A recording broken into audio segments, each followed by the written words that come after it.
Olá pessoal, tudo bem? Meu nome é Fábio Monstro, sou professor de Geografia aqui do Poliedro e vamos trabalhar mais um tema relevante, mais um tema importante no que se refere aos principais vestibulares aí, entre eles o Enem, que é o processo de degradação dos solos, ok? Vamos lembrar que muitos dos exemplos de degradação dos solos, eles são processos naturais, mas são processos naturais potencializados, acelerados por ações humanas indevidas, ações humanas inadequadas. No final das contas, os principais responsáveis por esse processo de degradação da natureza, incluindo os solos, é justamente as técnicas inadequadas, o uso e o manejo inadequado que é feito do solo, né? Olha aqui, ó, o desmatamento, né? Um exemplo de manejo completamente inadequado dos elementos da natureza, que acaba expondo o solo e tornando o solo sujeito a uma série de ações, entre elas o intemperismo, né? Nós temos aqui um exemplo da monocultura, como um outro exemplo de ação inadequada, de manejo inadequado do solo, né? As queimadas, a pecuária. Então vejam, notem que todos esses elementos, de maneira combinada ou de maneira individual, eles contribuem de maneira decisiva para esse processo de degradação dos elementos da natureza, dentre eles, com ênfase na aula de hoje, dos solos, né? O desmatamento, que expõe o solo, a monocultura, que esgota o solo, as queimadas, que contribuem para a destruição da matéria orgânica e redução da quantidade de água no solo, e a pecuária, né? Que vai contribuir para um processo de compactação e endurecimento do solo. O solo ele fica menos aerado, ele não respira com tanta facilidade, ok? Vejam, um primeiro exemplo de degradação ambiental do solo é justamente a lixiviação. Você vê que interessante? A lixiviação ela é um processo natural, mas também potencializada por ação humana. O que é a lixiviação, turma? A lixiviação é um processo de perda de fertilidade do solo em virtude do transporte de minerais através da água. Ou seja, não existe lixiviação sem atuação da água da chuva, ok? Então, quanto mais a água infiltra, ou quanto mais a água escoa, maior é a quantidade de minerais lixiviados, ou seja, maior é a quantidade de minerais hidrossolúveis, né, como o cálcio, o potássio, o fósforo, que são transportados pela água. Vejam, qual é o problema da água transportar esses minerais? Como eu te disse, quando o solo ele perde minerais, o solo ele se desequilibra. E quando o solo ele se desequilibra, claro, um solo fértil ele tem uma grande variedade de minerais, ele atende através do fornecimento de nutrientes, tudo quanto é cultura agrícola, tudo quanto é vegetação. Então, quando o solo ele perde minerais transportados pela água, ao se desequilibrar, ao perder minerais, ele perde fertilidade, ok? Vamos lembrar que a lixiviação, ela ocorre sempre através da água, mas pode ser uma lixiviação vertical, através da infiltração da água, quer dizer, a água ela pode tirar os minerais das camadas superiores, que são as camadas mais férteis, e transportar esses minerais para camadas mais profundas, ou ainda a lixiviação ela pode ocorrer de maneira horizontal, que é por lavagem, né? Ou seja, a água ela escoa e transporta os minerais para maiores distâncias, o que também desequilibra o solo e geralmente esse tipo de lixiviação por escoamento é o primeiro passo para um processo de erosão. Então, antes da erosão, geralmente a erosão é precedida por esse processo de lixiviação horizontal, que ocasiona a perda de minerais e, consequentemente, a perda de fertilidade, tá?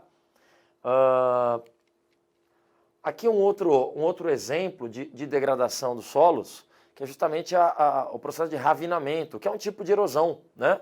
Lembrem-se que a erosão ela é um processo da natureza, ela é um processo natural, mas também muito acelerado em virtude do uso e do manejo inadequado do solo. E aí, nesse sentido, o desmatamento ele tem um papel preponderante, né, no processo erosivo, pois o desmatamento ele expõe o solo. Se ele expõe o solo, quer dizer, o solo está exposto ao contato direto da água da chuva, então o pequeno contato da gota da água da chuva com o solo já gera o chamado efeito splash, né, que é a primeira desagregação, é o primeiro processo de ruptura da estrutura, que é uma erosão em escala reduzida, ok? O processo seguinte, o pós-splash, é o escoamento das águas. Então, peraí, para que haja erosão, se faz necessário um processo de desmatamento e o escoamento superficial das águas. Então, quanto mais a água escoa, quanto maior a velocidade do escoamento superficial das águas, maior o potencial erosivo delas, né? Então aqui nós temos a ravina, que em tese é uma erosão ainda superficial, uma erosão ainda no estágio inicial. Vejam as fendas abertas nessa estrada de terra em virtude do processo erosivo. Notem, ó, nós temos a vegetação, a cobertura vegetal de um lado, um resquício de cobertura vegetal do outro, e na estrada de terra, a abertura de fendas. O que é isso aqui, ó? É o caminho encontrado pelas águas. Quer dizer, à medida que a água ela escoa, ela vai abrindo, ela vai rasgando o relevo. A ravina ela é um corte. Ela é uma forma de rasgar o relevo através do escoamento da água. Tá vendo? Ó? Alguns exemplos de ravinas, ó, algumas já um pouquinho mais largas, um pouquinho mais profundas, outras menos, mas vejam, a ravina ela é um problema, é um primeiro tipo de erosão, mas é ainda um problema menor se comparado a essa outra erosão aqui, ó. Conhece? A vossoroca. A vossoroca, ela é uma vala extremamente larga, extremamente profunda, fruto de uma erosão já num estágio extremamente avançado, né? Um processo difícil reversão, né? Então, notem como a exposição do solo, através do desmatamento, ela pode ocasionar graves problemas de ordem ambiental para os solos. O processo de formação do solo é muito lento, turma. Então, quando há erosão, quando há desgaste, a transporte, a perda de solo, esse é um processo que, se for possível ser revertido, é um processo de longo prazo, é um processo muito complicado, né? Então, as vossorocas são exemplos de erosão, repito, já num estágio extremamente avançado, buracos largos, de grande profundidade.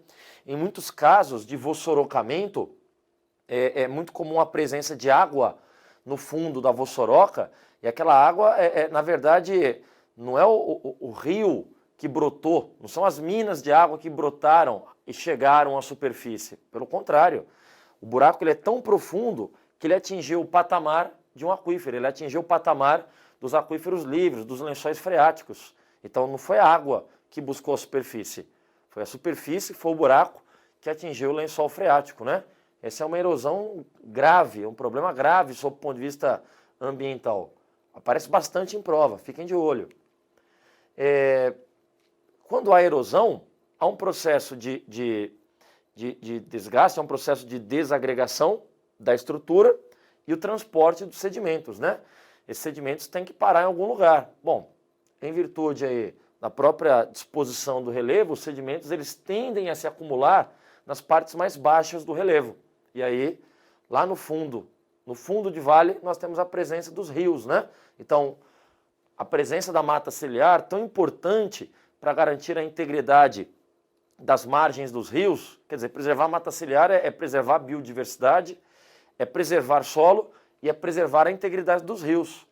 Em cima, o antes e logo abaixo, o depois. Então, a remoção da mata ciliar gerou uma redução da biodiversidade, um desequilíbrio ecológico, gerou a erosão das margens e, consequentemente, uma grande deposição de sedimentos no fundo do rio, né?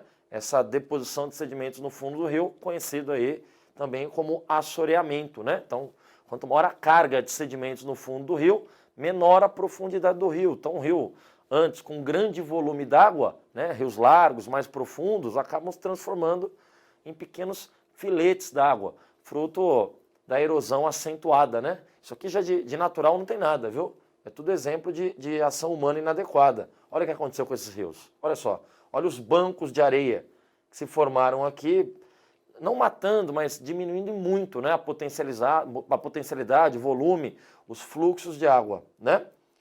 É isso. Foram alguns exemplos aqui de degradação dos solos, tá joia? Em outras oportunidades nós voltamos a conversar um pouquinho mais, tá joia? Forte abraço a todos, muito obrigado, até!